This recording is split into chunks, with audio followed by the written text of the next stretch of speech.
حضرات گرامی، اللہ رب العزت کا کروڑ احسان کہ اللہ نے ہم کو یہ ماہ مبارک عطا کیا. ہم جیسے گناہگار بندوں کو یہ ماہ مبارک عطا کر کے اپنے گناہوں سے معافی مانگنے کا ہمیں اللہ نے موقع دیا.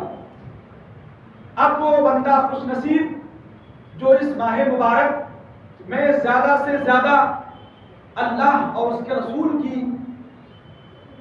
باتیں سنیں اور زیادہ سے زیادہ نیکیاں کریں، برائیوں سے اپنے آپ کو بچائیں، وہ بندہ خوش نصیب ہے.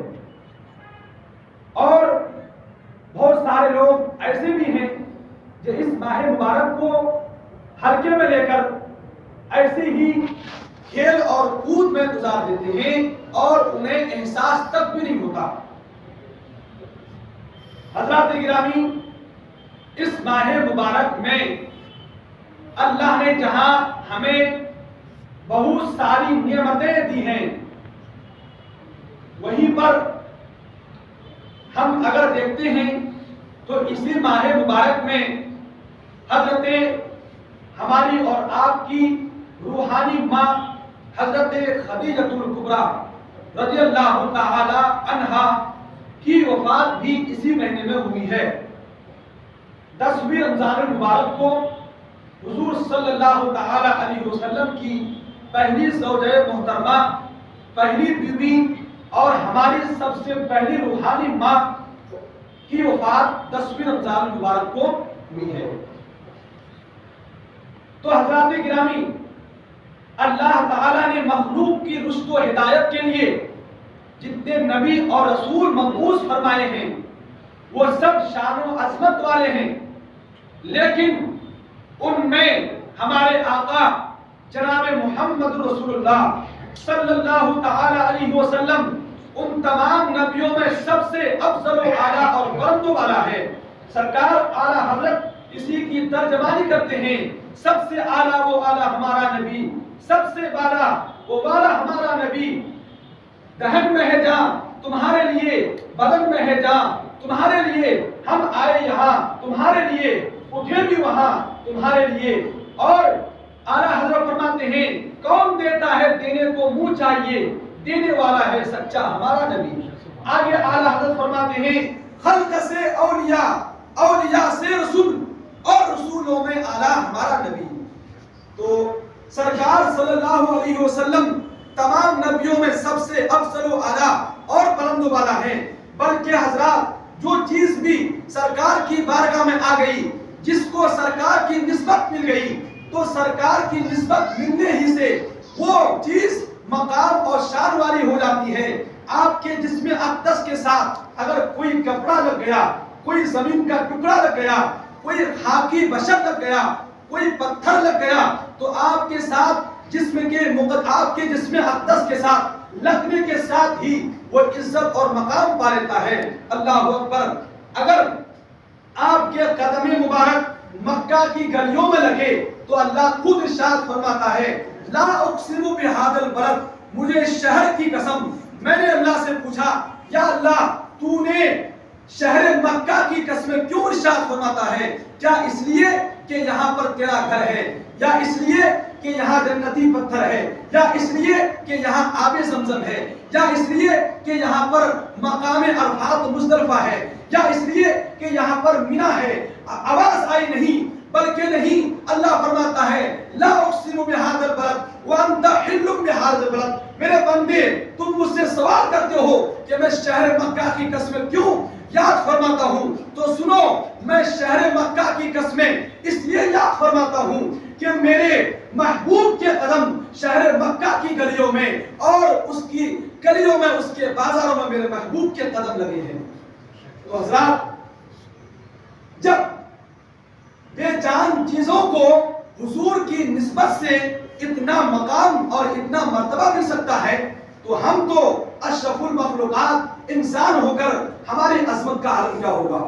اسی لیے سرکار کی بارگاہ میں اگر ابو بکر آیا تو صدیق ہو گیا، عمر آیا تو فاروق ہو گیا، عثمان آیا تو ذوالنورین ہو گیا، علی آیا تو شیر خدا ہو گیا، قدرہ آیا تو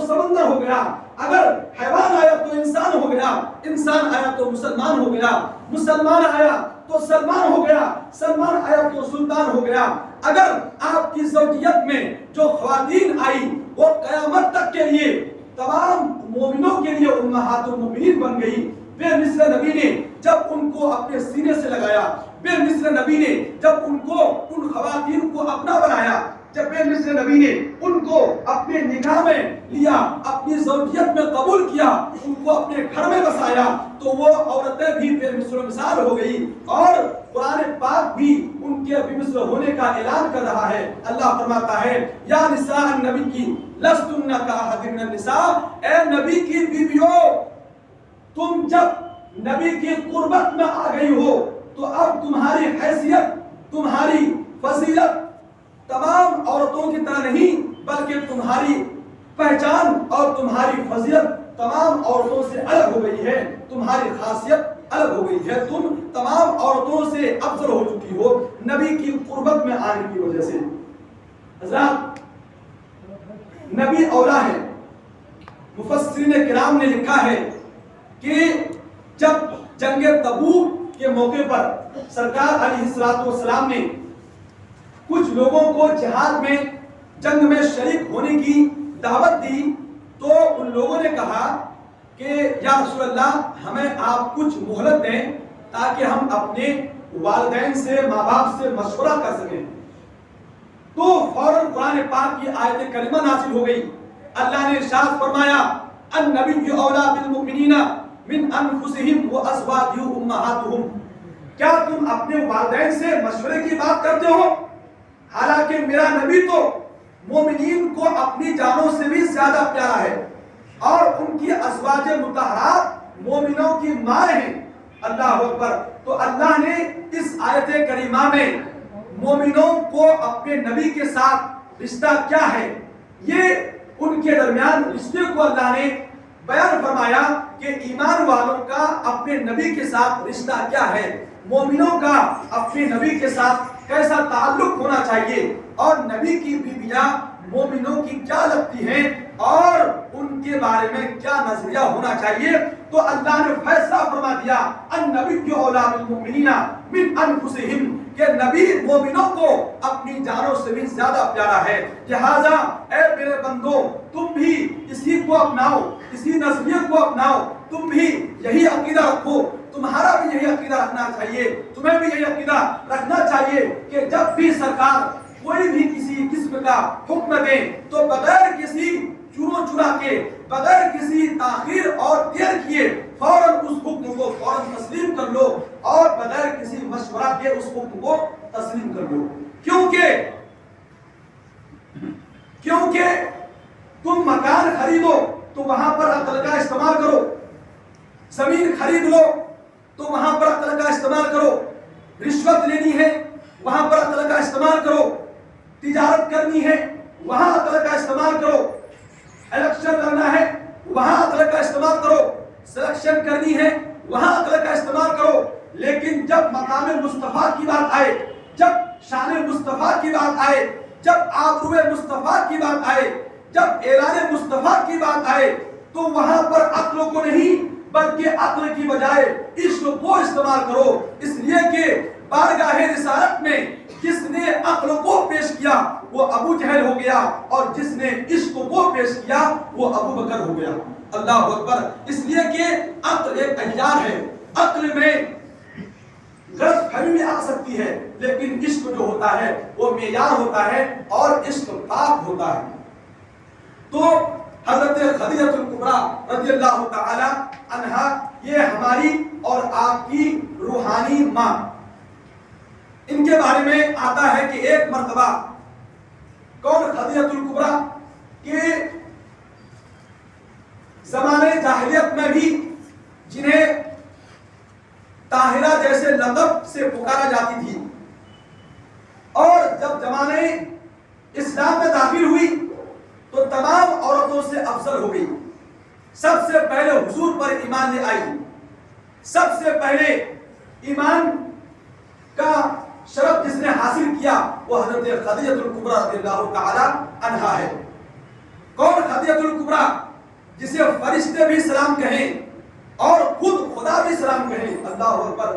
جیسا کہ ایک روایت میں آتا ہے کہ ایک مرتبہ حضرت خدیجہ الکبریٰ رضی اللہ تعالی عنہا ایک برتن میں سالن یا کھانا یا پانی لے کر سرکار کی بارگاہ میں جا رہی تھی. آنے سے پہلے حضرت جبرائیل علیہ السلام حاضر خدمت ہوئے اور عرض کرنے لگے یا رسول اللہ یہ جو حضرت خدیجہ الکبریٰ رضی اللہ تعالی عنہا آپ کی بارگاہ میں آ رہی ہے اور ان کے ہاتھ میں ایک برتن ہے جس میں کھانا یا پانی یا سالن ہے. یا رسول اللہ جب وہ آپ کی بارگاہ میں آ جائیں تو اسے اس کے رب کی طرف سے اور میری طرف سے سلام کہہ دیں. اللہ اکبر. جب حضرت خدیجہ الکبریٰ رضی اللہ تعالی عنہا حضور کی بارگاہ میں آئی حاضر ہوئی تو حضور نے انہیں سلام اور یہ خوشخبری دی کہ اللہ نے تیرے لیے جنت میں موتیوں کا ایک ایسا محل تیار فرما دیا ہے جس میں نہ شور ہے نہ غل ہے بلکہ آرام ہی آرام ہے. یہ سن کر حضرت خدیجہ خوشی سے پھر اٹھی اور فرمایا جواب کے طور پر کہ جب اللہ نے مجھے سلام کہا ہے تو اب میں تو اللہ کو سلام نہیں کہہ سکتی اس لیے کہ اس کو کوئی سلام نہیں کہہ سکتا ہے نا کیونکہ سلامتی اسی کی طرف سے نازل ہوتی ہے. ہاں اتنا ضرور ہے یا رسول اللہ کہ حضرت جبرائیل کو میری طرف سے سلام کہہ دیں. یہ ہے حضرت خدیجہ الکبریٰ رضی اللہ تعالی عنہا جو ہماری اور آپ کی روحانی مائیں ہیں ان کا ادب کرنا ہم پر لازم اور ضروری ہے. تو حضرت